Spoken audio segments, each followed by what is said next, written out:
సంగారెడ్డి జిల్లా కలెక్టర్ కార్యాలయంలో Zaheerabad parliament BRS MP అభ్యర్థి గాలి అనిల్ కుమార్ నామినేషన్ దాఖలు చేశారు. ఈ కార్యక్రమంలో మాజీ speaker Pocharam Srinivas Reddy, ZP chairperson Manjushree Jaipal Reddy మరియు బీఆర్ఎస్ నాయకులు పాల్గొన్నారు.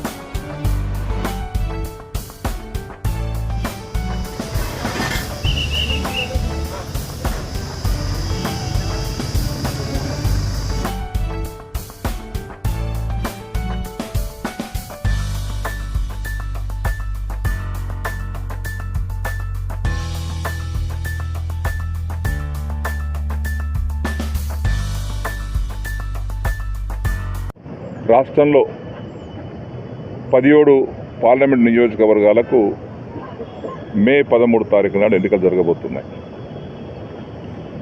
ఎన్నికలు చాలా కీలకమైన ఎన్నికలు. జాతీయ పార్టీలు ఒక పక్క పోటీలో ఉన్నప్పటికీ ప్రాంతీయ పార్టీల యొక్క ప్రాతినిధ్యం ఆయా రాష్ట్రాలకు చాలా అవసరం. ఇంటి వారికి తెలిసినటువంటి బాధలు బయటి వారికి తెలివై. కాబట్టి ప్రాంతీయ పార్టీగా కేసీఆర్ గారి నాయకత్వంలో టీఆర్ఎస్ పార్టీగా ఆవిర్భవించి బీఆర్ఎస్ పార్టీకి ఈరోజు ఉన్న పార్టీకి తెలంగాణ ప్రజల యొక్క ఆకాంక్షలు, తెలంగాణ ప్రజల యొక్క ఆశలు, తెలంగాణ ప్రజల యొక్క కోరికలు, తెలంగాణ ప్రాంత అభివృద్ధి ఏంటి అనేది కేసీఆర్ గారికి బీఆర్ఎస్ పార్టీ నాయకులకు తెలిసినంత సమాచారం ఇతర పార్టీల దగ్గరకు ఉండదు. ఏదో ఇష్టం వచ్చినట్టు మాట్లాడుతుంటారు. ఎన్నికలప్పుడు ఓట్ల కోసం మొన్న అసెంబ్లీ ఎలక్షన్ మాట్లాడారు. అదేం మాట్లాడారు అనేది ఇప్పుడు తెలంగాణ ప్రజలందరికీ గోడే కూస్తూ ఉంది. ఓట్ల కోసం ప్రజలను వంచి మోసం చేసినటువంటి పార్టీలేవి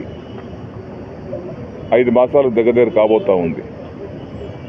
వారు చెప్పిన మాటలు ఏంటి, అమలు చేస్తున్నటువంటి పనులేంటి అనేది ప్రజలు గమనిస్తూ ఉన్నారు. నేను ఒక రాజకీయ నాయకుడు. నేను కూడా గత 47-48 సంవత్సరాలుగా పాలిటిక్స్లో ఉన్నాను. గత 30 సంవత్సరాలుగా శాసనసభలో పనిచేస్తున్నాం ఎమ్మెల్యేగా. కానీ ఒక నాయకుడు అనేది విశ్వాసం కలిగించాలి. ప్రజలకు విశ్వాసం కలిగించాలంటే ఇచ్చినటువంటి హామీ నిలబెట్టుకోవాలి. కానీ ఈరోజు కాంగ్రెస్ పార్టీ తమ హామీలనన్నీ గాలికి వదిలేసి రోజుకొక తీరు, రోజుకొక నాయకుడు మాట్లాడుతూ ఉన్నాడు. ప్రజలకు వారి పట్ల విశ్వాసం సన్నగిలుతూ ఉంది రోజు. వీళ్ళు మాటలు చెప్పారు కానీ చెప్పిన మాట నిలబెట్టుకోలేదు, అబద్ధాలు ఆడారు. ఒక రాజకీయ నాయకుడుగా కోట్లాది మందికి, లక్షలాది మందికి ఈరోజు మేము ప్రాతినిధ్యం వహిస్తూ ఉన్నాం. ఒక్కొక్క శాసనసభ్యుడు అంటే 5 లక్షల మంది ప్రాతినిధ్యం, ఒక పార్లమెంట్ సభ్యుడు అంటే 20 లక్షల మంది ప్రాతినిధ్యం. మేమే ప్రతినిత్యం ప్రజలకు మోసం చేసి ప్రజల ముంగట అబద్ధం ఆడుతుంటే ఎవరు ప్రజలను కాపాడేది? ఏ పని చేయగలుగుతామో అదే చెప్దాం, చేయరాని మేము చేయలేమని చెప్దాం. కొడతారా? కానీ ప్రజలను మోసం చేసి ఓట్లు వేసుకొని అలివిగా హామీలు ఇచ్చి ఈరోజు చేతులు ఎత్తేసేటువంటి పరిస్థితి కనబడతా ఉంది. 6 హామీలు అన్నారు. 6 హామీలలో 13 అంశాలు ఉన్నాయి. ఒకే ఒకటి ఉచిత బస్సులు అమలు చేసినటువంటి దాన్ని ముందర పెట్టుకొని మేము అమలు చేసినాం. ఏం అమలు చేసినారు? ఎక్కడ అమలు చేసినారు? ప్రజల సమాధానం చెప్పండి. రుణమాఫీ అన్నారు. ఈరోజు రుణమాఫీ గురించి నిన్నగాక మొన్ననేమో రేవంత్ రెడ్డి గారు ఆగస్టు 15కు వాయిదా చేసిండు. ఈరోజు బట్టి విక్రమార్క గారు మేము అసలు 100 రోజుల హామీలు లేదంటాడు ఆయన. మరి ముఖ్యమంత్రి గారు మాట్లాడింది డిసెంబర్ 9 నాడు సంతకం పెడుతున్నదంటే 100 రోజులు లోపటే కదా అది. అంటే ముఖ్యమంత్రి గారు అబద్ధం ఆడినట్ట, మీరు అబద్ధం ఆడినట్ట? ఎన్నికలు కాగానే ముఖ్యమంత్రి ప్రమాణ స్వీకారం చేసిన తర్వాత 9వ తారీఖు నాడు మొదటి సంతకం రుణమాఫీ అన్నారు. తాపత్రయపడి 10 సంవత్సరాలలో దేశంలో ఏ రాష్ట్ర ప్రభుత్వం ఇంత స్వల్పకాలంలో చేసినటువంటి పని ఇంకో రాష్ట్రం చేయలే. ఇంకా కొన్ని మిగిలి ఉండవచ్చు కొన్ని, కానీ స్వల్పకాలంలో ఒక రాష్ట్ర ముఖ్యమంత్రిగా, రాష్ట్ర ప్రభుత్వంగా ఆయన చేసినటువంటి కార్యక్రమాలు మరి రాష్ట్రంలో ఇక్కడ కనబడి. అయినప్పటికీ ప్రజల తీర్పును శిరసావహించాం, ప్రతిపక్షంలో కూర్చున్నాం. ఈసారి ప్రజల తీర్పు మేము ఆశిస్తూ ఉన్నాం. మీ తీర్పు పనిచేసేటువంటి ప్రభుత్వానికి, పనిచేసేటువంటి నాయకులకు, పనిచేసేటువంటి వ్యక్తులకు మీరు ఆశీర్వదించండి. గాలి అనిల్ కుమార్ గారు జైరాబాద్ పార్లమెంట్ నుంచి పోటీ చేస్తూ ఉన్నారు. ఒక మంచి వ్యక్తి, వెనుకబడిన తరగతి చెందినటువంటి వ్యక్తి. మొదటిసారి జైరాబాద్ పార్లమెంటుకు ప్రాతినిధ్యం వహిస్తున్నారు వెనుకబడిన తరగతుల వారు. అందరం కలిసి ఆ బిడ్డను ఆశీర్వదిద్దాం.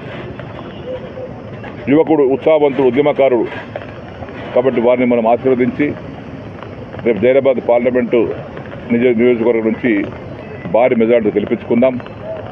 ధర్మాన్ని కాపాడుకుందాం. అబద్ధాలు చెప్పి అలివిగా హామీలు ఇచ్చి మోసం చేసేటువంటి రెండు పార్టీలకు కర్రుగాల్చి వాత పెడదాం. అప్పటికైనా బుద్ధి వస్తుంది వాళ్ళకు. ఇంకోసారి అబద్ధాలు ఆడరు.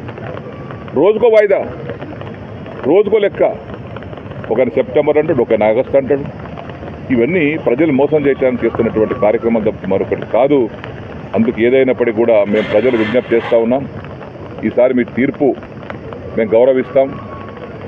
అనిల్ కుమార్ గారికి కారు గుర్తు పైన ఓటు వేసి మీకోసం పనిచేసే నాయకులను గెలిపియండి. మీకోసం పనిచేసేటువంటి నాయకత్వాన్ని, కేసీఆర్ నాయకత్వాన్ని బలపరచండి. మనం జరిగినటువంటి బహిరంగ సభలు కూడా మీ అందరూ ఆశీర్వదించారు, బ్రహ్మాండంగా వచ్చారు. మాకు సంతోషంగా ఉంది. ఈ ముందు కూడా ఓటింగ్ అయ్యేంత వరకు కూడా మీ యొక్క ఆశీర్వాదం కావాలని కోరుకుంటూ ఈరోజు గాలి అనిల్ కుమార్ గారికి మరొకసారి హృదయపూర్వకంగా అభినందనలు, శుభాకాంక్షలు తెలియపరుస్తాం. జై తెలంగాణ. జై Telangana. Thanks for watching NV News. Please like, share, and don't forget to comment. Please subscribe our channel and press bell icon.